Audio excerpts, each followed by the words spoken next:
लाला साहब मैं तुझे क्या आशीर्वाद दूं? लाला साहब आशीर्वाद अपने मन से दिया जाता है। आशीर्वाद आपकी दुकान की आधा चावलों से राशन नहीं जिसे मांगा जा सके।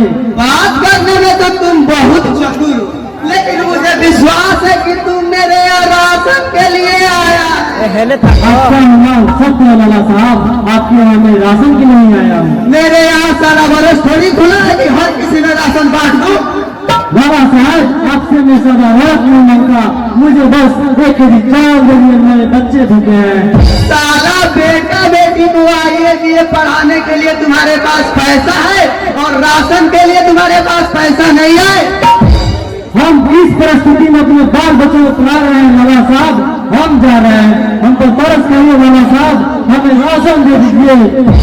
साला पहले से तुम 1000 रुपया ले गया था, आज तक तुम वापस नहीं किया और आज तक तुम वापस नहीं किया, शर्म नहीं आती? मुझ पर तरस है लाला साहब, मेरे बाल बच्चे भी कहें, मैं आपका सारा कर्जा चुकता कर दूंगा। मैं कितना हरामखोर हूँ तुझे पता नहीं है। अगर तुम मेरा पैसा चुकता नहीं किया तो तुम्हारा मार मार कर चमड़िया ने छोड़ दूंगा। तरस करिए लाला साहब, मुझे राशन दे दीजिए, आपका सारा कर्जा चुकता कर दूंगा।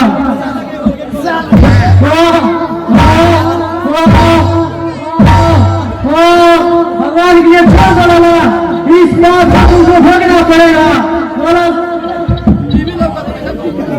सच कहा गया है कि सीधी उंगली से नहीं निकलती है, उसके लिए आंगली टेढ़ी करनी पड़ती है। उसी प्रकार ही इन सब साले गरीबों की कहानी है। जब तक ले सालों को मारा पीटा नहीं जाए तब तक ले साला पैसा चुकता ही नहीं करती है। अरे खड़े खड़े क्या सोच रहा है रे, बैंक बना।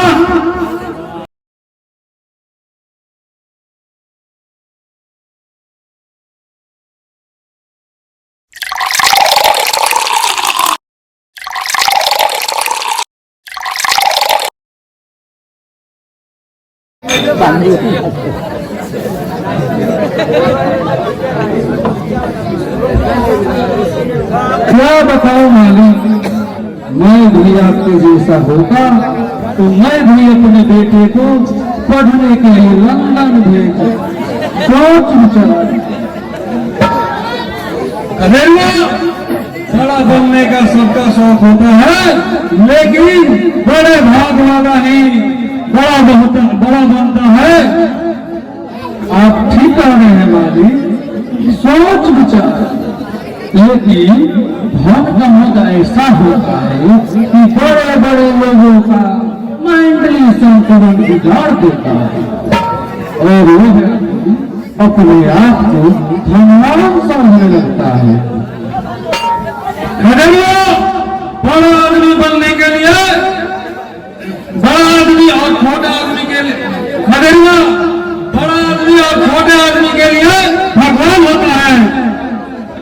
ये तो सही बात कर रहे हैं मालिक, लेकिन भगवान किसी को सताया नहीं करते, वे सब लोगों को एक समान दया रखते हैं। लेकिन दौलतमंद व्यक्ति एक भोला भाला इंसान का इंसानियत खरीद कर अपने आप को धनवान समझने लगता है। जवान संभाल कर बोल, नहीं तो तेरा बोल भी बंद कर दूंगा। लेकिन जो कुछ कह रहा हूँ सच कह रहा हूँ मालिक, सोच विचार। आज मेरा बेटा दिल्ली से पढ़कर आ रहा है और तू है कि मेरा मूड खराब करके चला जा रहा है। माफ कीजिए मालिक, आज के बाद किसी कभी नहीं बोलूंगा, हमेशा झूठ। सोच विचार करेगा, ये मेरा अंतिम चेतावनी है, नहीं तो इसके बाद मैं तेरा चमड़िया भी छोड़ लूंगा।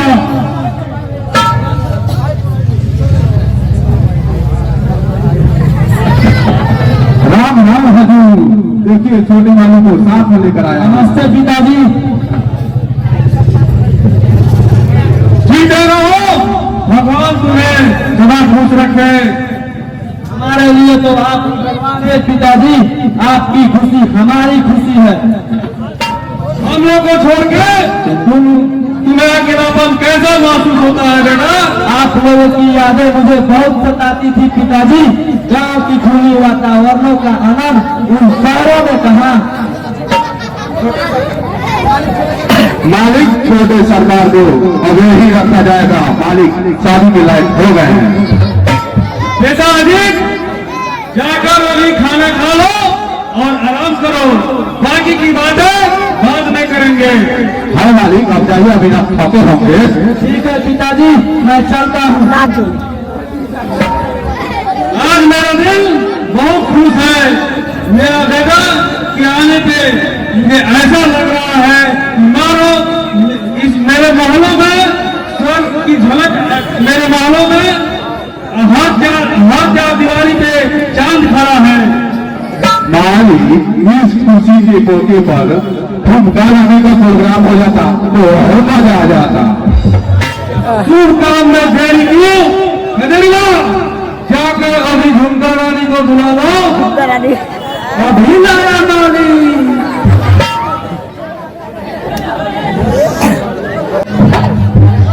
मालिक, ये लाया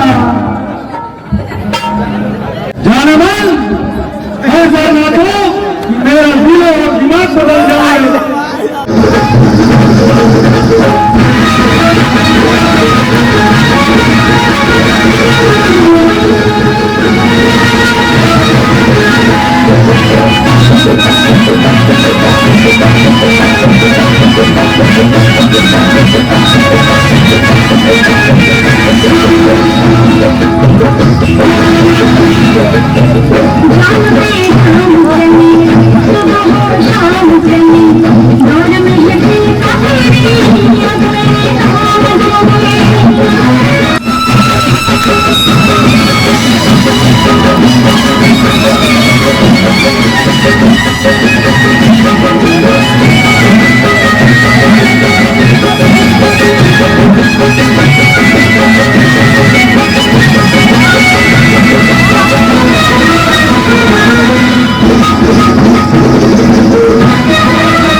मुझसे रुका सहा नहीं जाता। और धीरे रखो, वहाँ पिताजी जाते होंगे। मियाँ, पिताजी कल से ही घर से निकले हैं राशन लेने के लिए, लेकिन अभी तक नहीं आए। बिना राशन लिए पिताजी घर कैसे आ सकते हैं? हो सकता है ज्यादा अनाज न दिया हो, इसलिए कहीं दूर निकल गए होंगे। मुझे तो कुछ शक हो रहा है भैया। पिताजी कल से ही घर से राशन लेने के लिए निकले थे, लेकिन अभी तक नहीं आए। ठीक कह रहे बहन, हम जैसे गरीब को आज के समाज में पढ़ना लिखना तो सहज की बात है, परंतु क्या हुआ? शिक्षा के बिना जिंदगी को सरल नहीं बनाया जा सकता। इन सब बातों को छोड़िए भैया, आज रक्षाबंधन का दिन है। प्रत्येक बहन अपने भाई के कलाई पर राखी बांधती है। मैं भी आपके कलाई पर राखी बांधूंगी। वे सब पर त्योहार हम जैसे कि ये नई बहन जिस घर में खाने के लिए खाना भी ना हो, उस घर में खुशहाली कैसे आ सकती है? भैया, रक्षाबंधन खुशहाली का त्योहार नहीं है, बल्कि दो भाई बहनों के प्यार का अटूट बंधन होता है। न ही कोई इसे गरीबी छू सकती है, न ही कोई अमीरी खरीद सकती है। आज मुझे निराश मत कीजिए भैया, मैं आपकी कलाई पर राखी बांधूंगी।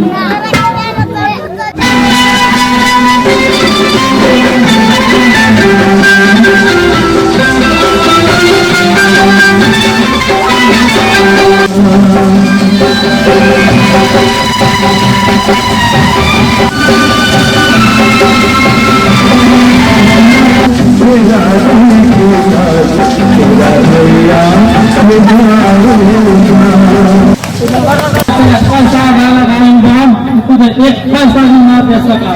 भैया, हर बार अपनी भाई को राखी बांधी पैसे के लिए नहीं, बल्कि भगवान की दुआ को भी भाई की जरूर दिखाएगा। मैं तुम्हें वचन देता हूँ कि तुम्हें हमेशा खुश रहूंगा। भले मुझे कल दिन के बाद कहीं न दिखना पड़े।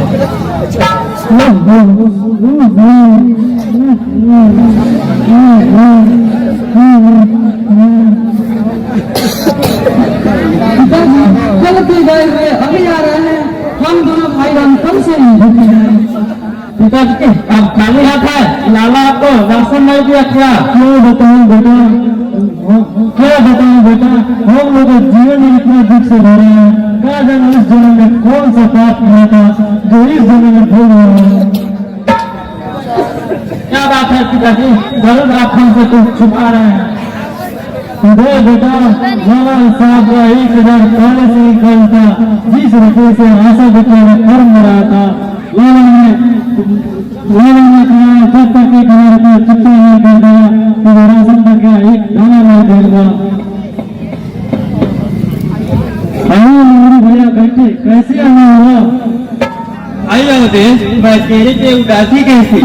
काका जी, पिताजी लाला के पास राशन लेने के लिए गए थे, लेकिन लाला का पैसा होने के कारण पिताजी को भला बुराता ने भगा दिया हुआ। कितना पैसा लाया था अवधेश भाई? क्या बताऊं मेरे भैया, आशा बेटे घर बनने के लिए 1000 रुपया आया था। लाला ने धमकी दिया है कि जल्द चोर पैसा चुकता कर देना है, इसलिए मैं कहती हूँ, लेकिन मेरी बात पिताजी मानते ही नहीं है। साफ तो ठीक कर रही है पिताजी, पढ़ाई के कारण आप कितना दिनों तक दुख सहते रहेंगे? तुम दोनों को धीरे तक ना पढ़ाओ बेटा, तब तक दुख सहते रहेंगे। तुम्हारी भावना कितनी महान है अवधेश भाई। तुम अपने बेटे बेटी को पढ़ाने के लिए इतना कष्ट सहते हो, फिर भी अपने बल से थोड़ा सा भी विचलित नहीं होते हो। तुम हम जैसे गरीबों के लिए एक मिसाल हो। क्या बताऊं मेरे भैया, मैं बहुत निर्धन हो गया हूँ।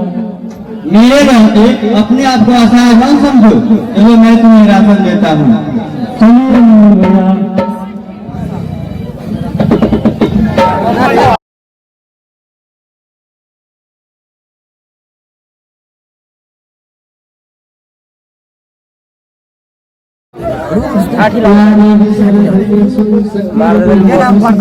नमस्ते से ये भगवान मुझे ऐसी शक्ति देने के लिए मैं कर्तव्य करके कभी विचलित नहीं हो सकती। वाह, ऐसा पावन स्थान है जहाँ कन्या अपना खुशबू बिखेर रही है और भौरे एक सुर में राग सुना रहा है और यहाँ का मनोरम बाहर मन को लुभा रहा है। ऐसा शांति उन शहरों में कहा। अरे आप कौन? जनाब, लगता है आप इस गाँव में नए आए हैं। आपका अंदाजा सच है। दरअसल मैं बाजू वाले गाँव का रहने वाला हूँ। मेरा नाम अजीत है।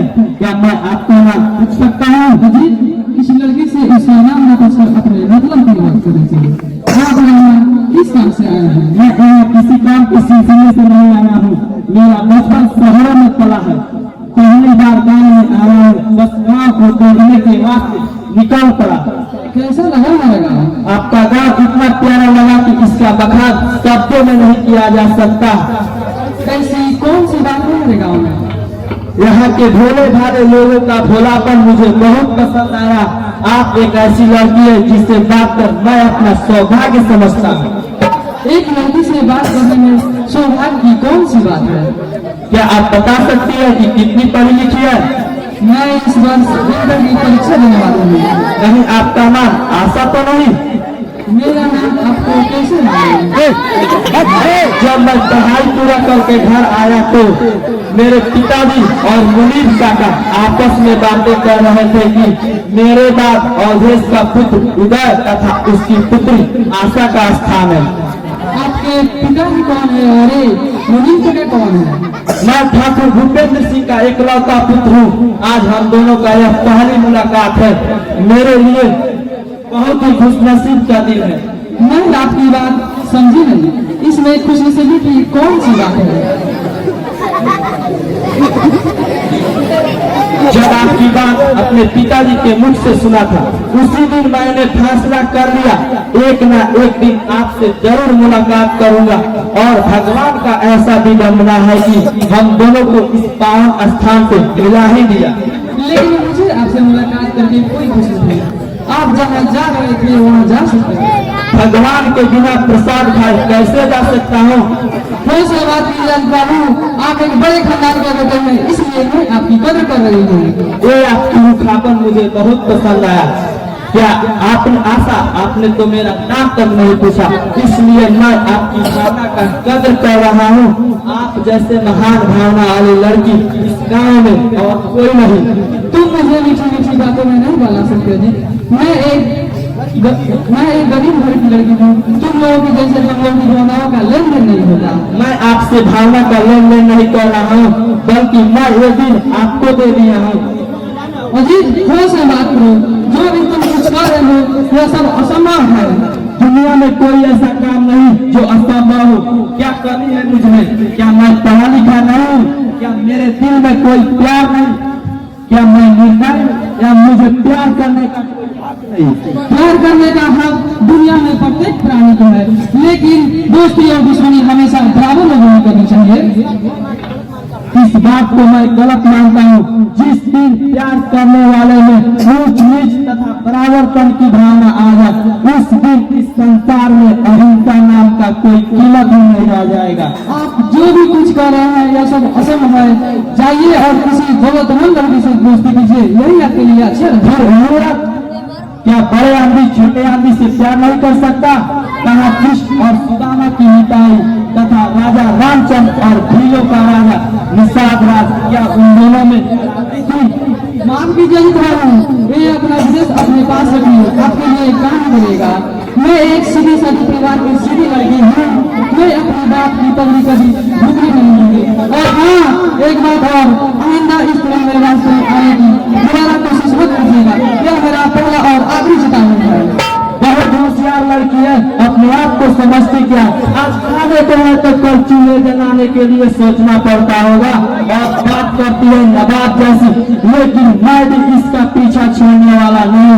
एक न एक दिन इसे अपने रातों की रानी बनाऊंगा और इसके अंगूर जैसा बदन को चूस जिंदगी भर तड़पने के लिए छोड़ दूं। यह मेरा भी प्रतिज्ञा है।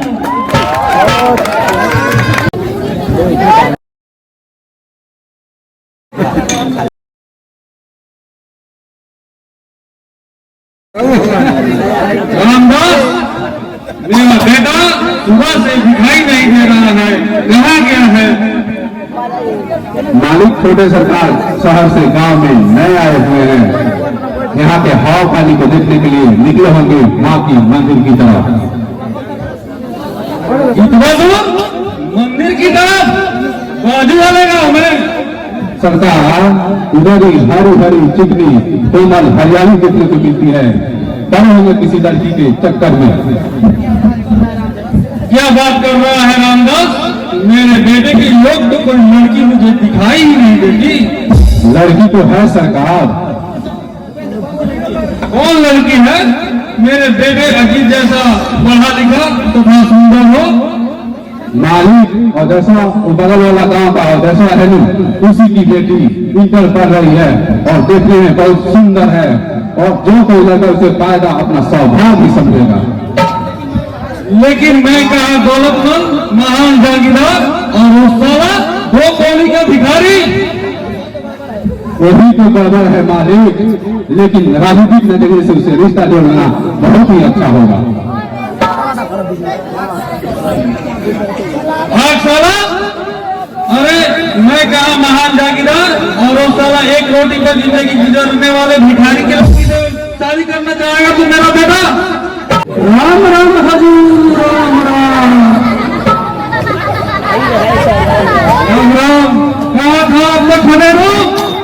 क्या बताऊं सरकार, सोच विचार तो काली माई का मंदिर है ना, वहीं पर एक खड़े लेकिन उसका दाल बड़ा नहीं। मैं खड़े देख रहा था, इसीलिए इतना लेट हो गया सरकार। तुम क्या कर देता है खनेरो? मुझे कुछ समझ नहीं आता। वो आपकी समझ से बाहर है सरकार। आज का जो बड़ा शुभ है, हम लोग आप ही का बात कर रहे थे, आप आ ही हम क्या बात है बेटा? तुम्हारे मुख मंडल पे इतना उदासी क्यों? पिताजी, आज मुझे अवधेश की बेटी आशा से मुलाकात हुआ था। मैं उससे प्यार भरी बातें कर रहा था, लेकिन वह हरामजादी मुझे अपमानित किया। मैं उसका जिंदगी बर्बाद करके रख दूंगा। अजीत, तूने तो मेरा नाक ही कटा डाला। इसमें नाक कटने की कौन सी बात है पिताजी? माली घर जाके मामला समझ में आया। अजीत बाबू के दिल पर बहुत जोरों की चोट लगी है। वो चाहते हैं कि उस लड़की को अपने इश्क की लहरों में भरकर जिंदगी भर तड़पने के लिए छोड़ दे, ताकि अपने उसे अपने घमंड का एहसास हो। वह रे विधवा, क्या तूने समाज बनाया?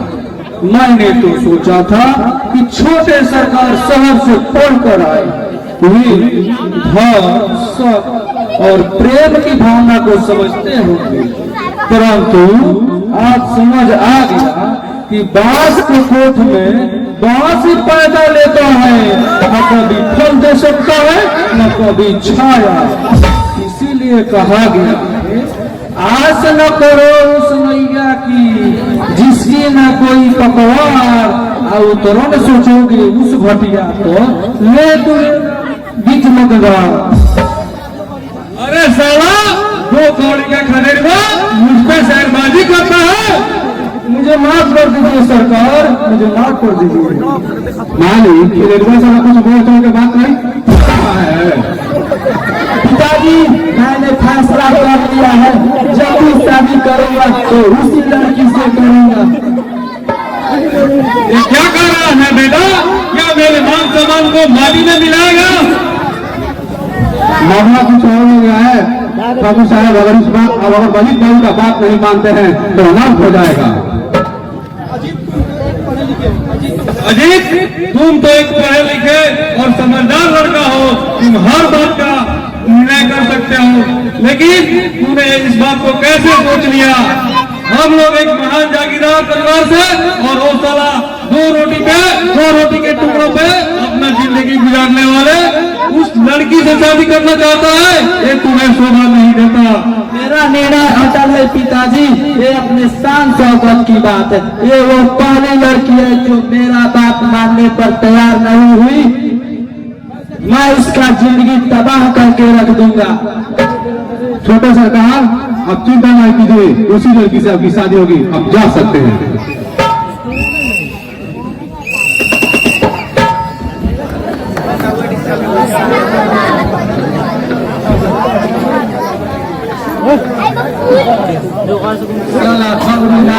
ऐसा बुरा नौकरी है जी, एक आंख से सोना पड़ता है, एक आंख से जगना पड़ता है। कहने का अर्थ है सोते सोते जगना पड़ता है। खाना कभी साहब का फोन आई तो कभी डाकुओं का, कभी शरीफ लोगों का फोन ही नहीं आता, परंतु यहाँ बैठे बैठे क्या हुकूमत चलाऊं? यहाँ तो खड़े खड़े आड़े रहना पड़ता है, परंतु यहाँ एक भी कुर्सी नसीब नहीं, लेकिन आज कुर्सी पे जरूर बैठूंगा और जो कोई भी आएगा उसे लगाऊंगा, खींच के 5 खबर और जमाऊंगा 20,000 रुपया घूस, तो खबरीलाल से कौन नहीं डरने लगेगा? खबरीलाल नहीं, मिस्टर SP खबरीलाल बोल, नहीं तो आऊंगा तो खींच के लगाऊंगा 5 खबर और फरमाऊंगा 20,000 रुपया घूस, तो सब होश ठिकाने आ जाएगी। खबरीलाल इस कुर्सी पर बैठने की हरकत कब से करने लगा? जरा मुंह पर मेरे ऊपर देखो। सर, मुझे माफ कर दीजिए, आज मैंने थोड़ा मदद शराब खा लिया था जो चढ़ गया है, इसलिए मुझसे इतना भारी गलती हो गया। मदद पदार्थ का नशा जिस व्यक्ति पर चढ़ जाता है उसे बात करने का भी साहस नहीं रखता। तुम तो एकदम ठीक लगते हो। सच बताओ साहब, यह तो अपनी आदत है, जब आप नहीं रहते हैं तो आपके कुर्सी पे बैठ के आपके पूरे कारोबार का ख्याल रखता हूँ, लेकिन इसके बाद से ऐसा गलती कभी नहीं करूँगा। अच्छा माफ किया, लेकिन आज के बाद से तुम्हें ऐसी हरकत करनी पड़ेगी। सर, आप भी मुझे गलत समझने लगे, मैं अपनी हरकत सुधारने को नहीं बल्कि करने को कह रहे हैं। मनुष्य कोई भी हरकत अपने आप के लिए करे तो उसे दोषी नहीं माना जाता, लेकिन जब कोई हरकत दूसरे के लिए करता है तो वो दंड विभागी बन जाता है। यह तो अपनी पिता को नहीं मालूम है। आप मेरा मजाक इसमें वजह की क्या बात है खबरदार? मेरे अनुपस्थिति में ऑफिस के देख रेख तुम्हीं पर निर्भर रहता है। जब कोई मामला तेरे पास आएगा तो तुम खड़े खड़े नहीं बल्कि इस कुर्सी पर बैठ कर बात करोगे, समझे? मुझे शर्मिंदा मत कीजिए। इसमें शर्मिंदा की क्या बात है? तुम जैसे पुलिस को परेशान करना ही हम जैसे ऑफिसरों का पावर है। रही बात कुर्सी पर बैठने की तो प्रत्येक पुलिस स्टेशन एक न्यायिक भाव होता है और यहाँ का प्रत्येक पुलिस परिवार और परिवार में सभी समान होते हैं। रही पोजीशन की बात, पोजीशन और पावर समय समय पर इस्तेमाल करते रहना चाहिए।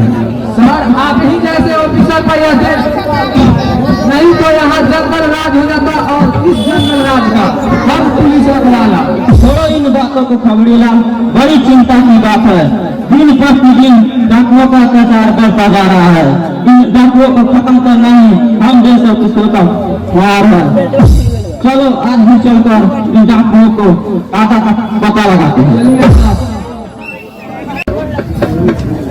बेटा आशा देखने के लिए अच्छा घर देखा, आशा परिवार देखकर शादी कर देना चाहिए। पिताजी, आशा बहन की शादी के लिए कुछ पैसों की जरूरत है और कितना पैसा कहाँ से आएगा?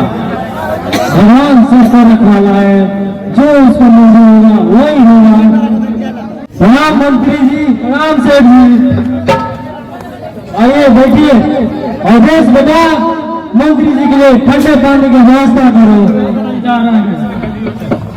मंत्री जी घर कैसे आना हुआ मंत्री जी? आदेश बाबू, सेठ जी आप ही के पास आए हैं। मेरे पास किस काम से सरकार? सेठ जी चाहते हैं कि आपकी बेटिया से अपनी बेटा का शादी करना। ये क्या कर रहे हैं मंत्री जी? आप कहाँ और मैं कहाँ? ये रिश्ता मुझे मंजूर नहीं।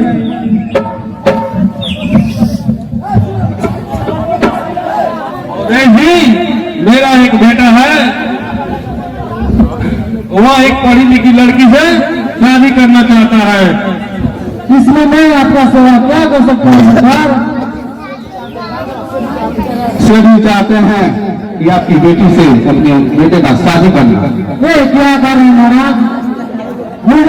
ये क्या कर रहे हैं महाराज? मुझे कुछ समझे में नहीं आया। चांद पश्चिम कैसे चला? समय पड़ने पर चांद के उधर दक्षिण भी आना पड़ता है। उदेश बाबू, महेश जी, मैं आपकी लड़की की सुशीलता और पढ़ी लिखी होने के कारण मैं अपने बेटे से शादी करने की बात होती है। मुझे पूर्ण विश्वास है कि आप मेरे बात को ठुकराएंगे नहीं। आप क्या सोच रहे हैं आदेश बाबू? इस रिश्ता को पक्की कर शुभ बना देकर दोनों का शादी कर देना उचित होगा।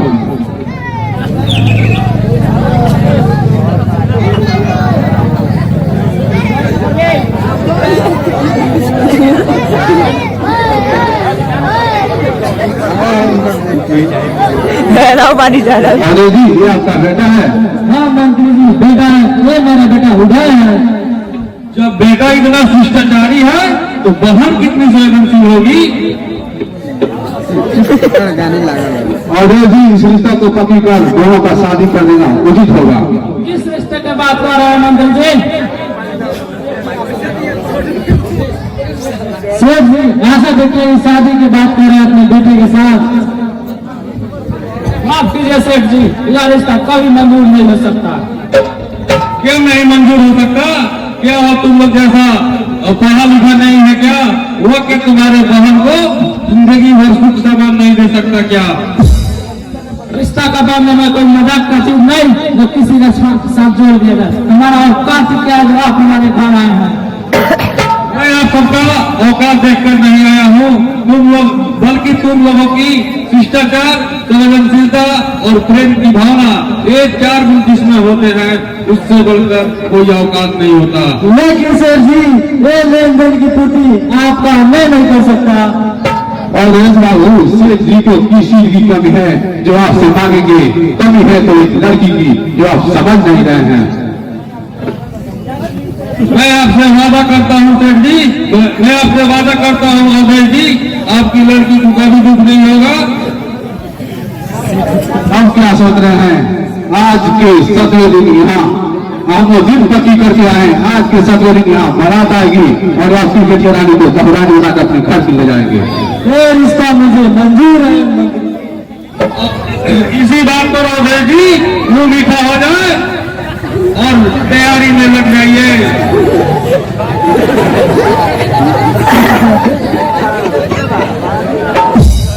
अपने भैया बाली डाल दूंगा।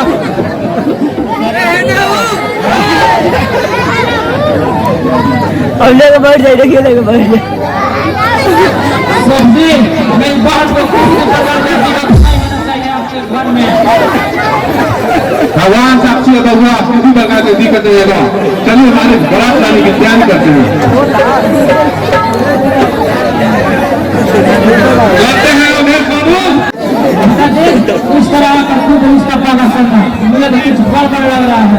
भगवान को विश्वास रखो बेटा, वही है, जो होगा वही होगा।